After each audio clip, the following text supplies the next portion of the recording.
Great body you got there. I mean, it could be the best body I've ever seen in my life. Shut up. Besides Larry's. Well, these are real, by the way. Alex, you don't gotta lie to me with two girls hanging out. Come on. I've got nothing to hide. Feel them. Feel them? Feel them. Go ahead. Oh. Well. Yeah, they're real. Told ya. And creamy. But to me, it's like, ew. There's a really creepy subtext to these scenes where a straight man basically poses as gay so he can abuse a woman's trust and feel up her tits, which he wouldn't allow him to do if she knew his secret. Yeah, like women casually allow men to feel up their breast regardless of preference. And before you say, well, Kick-Ass did it, it wasn't particularly good in that movie either.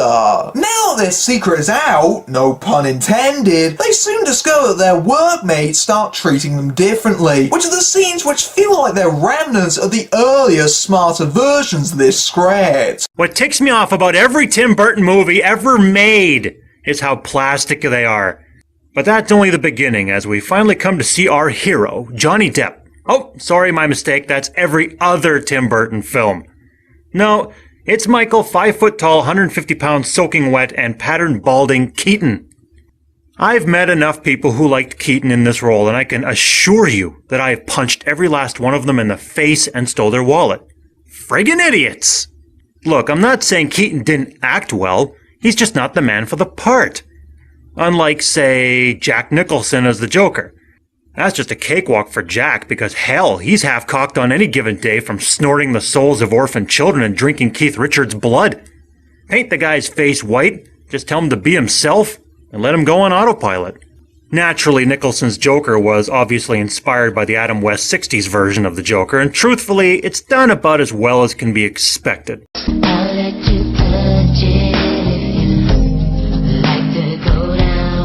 And that's a very important life lesson. You always go down. Sex is always pleasure for both, never pleasure for one. That and makes good loop.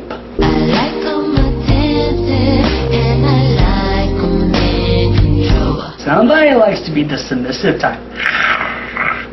It's like cornbread. Ain't nothing wrong with that. If I move too fast, just let me know. 'Cause it means you move too slow. Unless you're a very horrible slowpoke, then you'll be the one submitting. Which is also like cornbread. Ain't nothing wrong with that.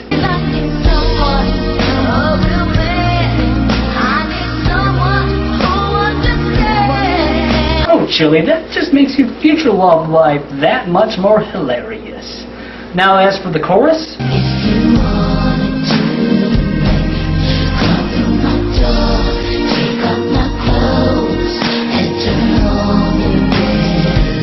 The 4 guys at the popular torrent site, the Pirate Bay, have been found guilty of promoting copyright infringement. And they've been sentenced to a year in jail and a fine of $3.5 million.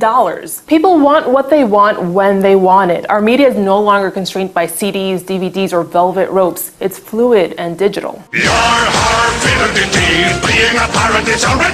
Hollywood has learned absolutely nothing from the music industry's collapse, except how to intimidate people. What they should know by now is that the media landscape has changed right under their feet, and no flawed court victory will ever turn back the clock. Do what you want, 'cause a pirate is free. You are a pirate.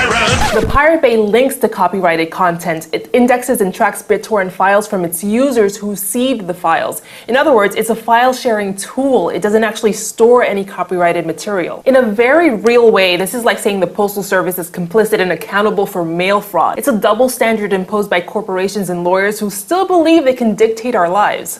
Wild Thing's outfit, however, just makes me scratch my head because I'm not sure if the red/violet parts of her outfit are armor or just really shiny spandex. Hell, it took me a minute to actually realize that there were violet or pink or whatever color that is because it's blended into the parts that are most definitely red.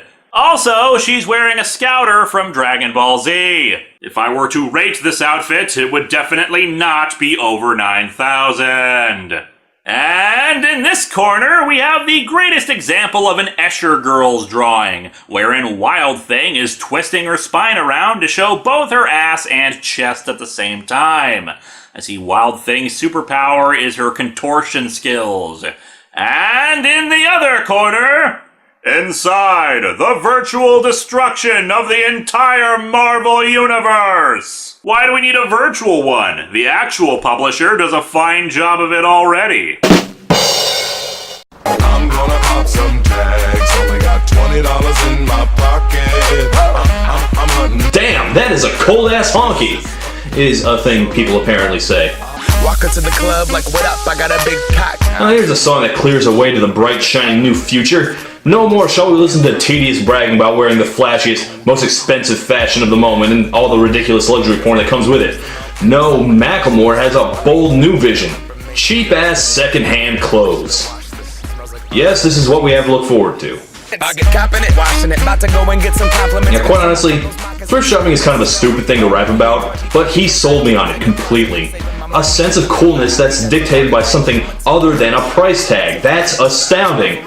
So update your hot or not fashion list now. Tom Ford is out. Goodwill is in. Thank your granddad. Matter of fact, the neighborhood can probably thank Thrift Shop for their success too. It's a lot easier to get someone to put their hands in the holes of your sweater when your sweater's already full of holes.